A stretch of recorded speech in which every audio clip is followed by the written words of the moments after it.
Hey, I don't know about you, but I hate scary movies.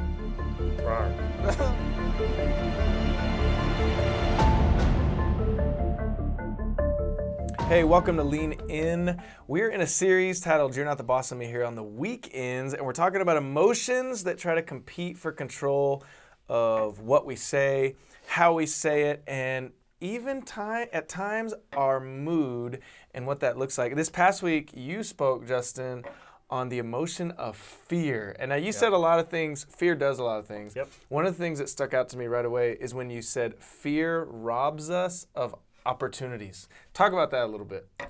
Man, think about it.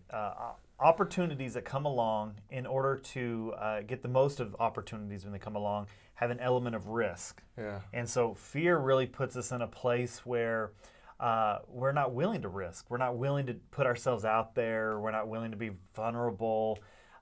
Think about the first time that you asked your wife on a date, when you were just dating, right? I mean, there's an element of risk, but if you're afraid, you're never going to take those risks. So any risk, any opportunity is going to require risk. And something's going to be on the line. But unfortunately, fear really traps us into this thing where we want to play it safe. We want to be secure and safe and not really put ourselves out there. That's such a good point, because when it comes to our opportunities, it seems like fear at times. I mean, who knows what it's kept us from, or going places, or becoming, or maybe a job, because we're afraid to do it. Now, you're talking about fear personally, and we deal with that personally. One thing that I was thinking about, why do you think it's so easy for some of us to allow fear to take over? Yeah, again, I'm not a clinical psychologist, but I think sometimes trauma plays a factor, and it doesn't have to be a major trauma, but it could be something as like a rejection in a relationship, some kind of situation you go through where you put yourself out there and you were rejected or betrayed, and then you're kind of fearful, so you never want to put yourself out there again.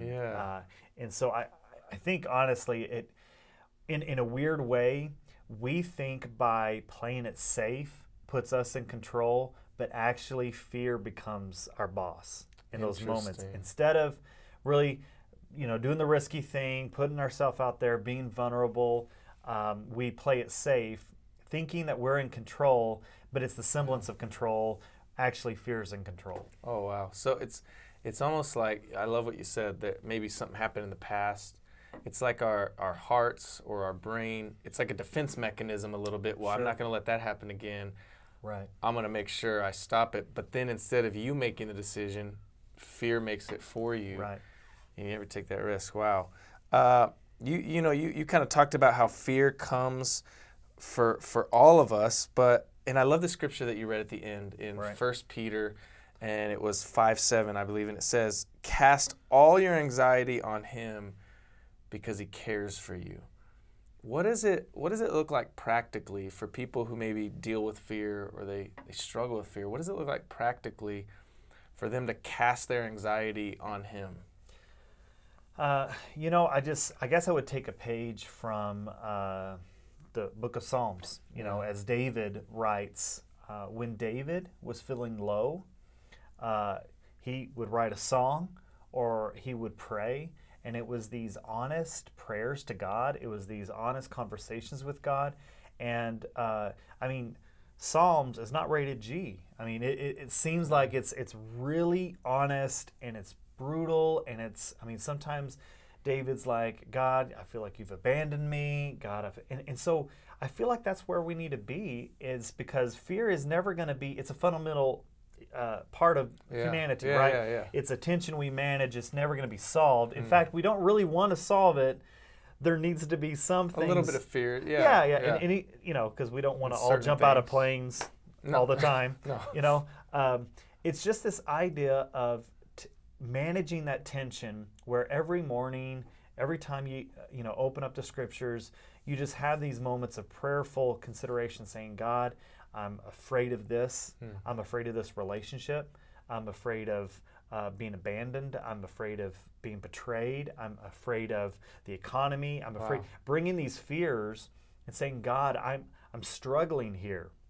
And I think the more we become honest with God, the more we, in a sense, use that as an outlet to say, God, this is a way to say, I don't know what to do, so I cast it here to you. Yeah. And again, it's not something that's fixed, but it's a tension I think we have to really manage every day. Yeah. Just constantly, when you're afraid in those moments, you bring it to God through prayer, through conversation with Him, and I think that helps. And I think other people, voicing it out with other people to say, hey, is this an unfounded? Should I really be afraid of this? Yeah. Or is this all in my head? And I think the community can be a helpful thing in all this. So naming your fears is not a bad thing. Calling that out, telling God, like, hey, get specific about some of the things. Yeah, that's a good point. Thanks. Well, that's what you just said. Well, so. Yeah, but you put it in a better way. I mean, just the fact that you're naming it, it's true. Sometimes we live in this world of being vague with everything. Yeah. And as long as you're vague and your prayer is nothing but, God, help me in my life, nothing specific. And the more specific you are, the more open you are.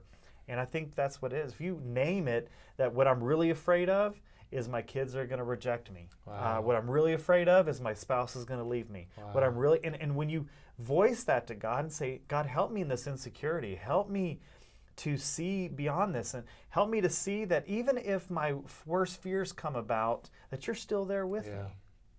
You know what I love about that is I feel like when you keep it vague, fear still can have a little bit of control because it still can be unknown. And like you said, when you name it, when you get specific and you actually go, well, the real thing is I'm afraid of rejection. I'm afraid of this. It starts to lose. You start to really name that bully. You called fear a bully. You start to really name that bully and go, you don't have power over me because I know who you really are and what you really are. And it's not this vague thing kind of out in the distance, like just fear is taking over and it freezes you, but it kind of releases some freedom in your life. Yeah, there is a level of honesty when we get that honest with God. Yeah.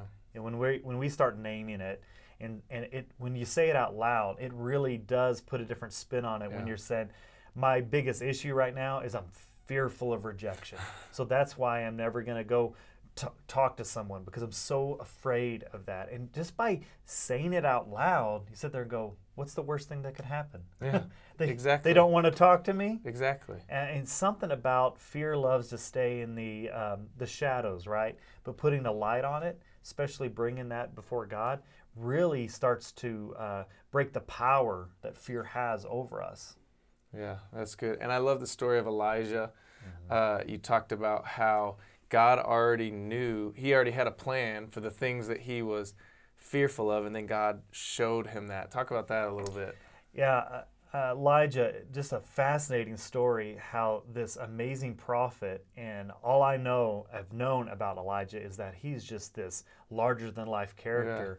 Yeah. And yet, after this amazing moment on Mount Carmel, he gets one message from Jezebel, and it sends him into a tailspin. Yeah.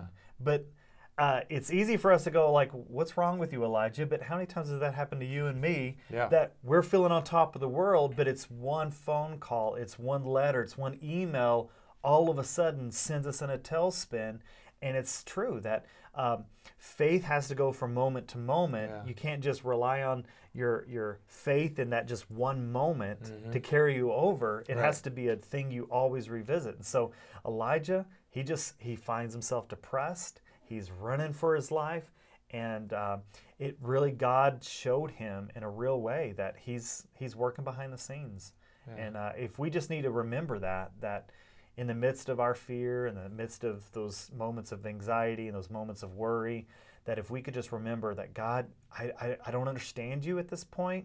I can't see your hand, but I know you're working behind the scenes. And even though I can't see your hand, I can always trust your heart.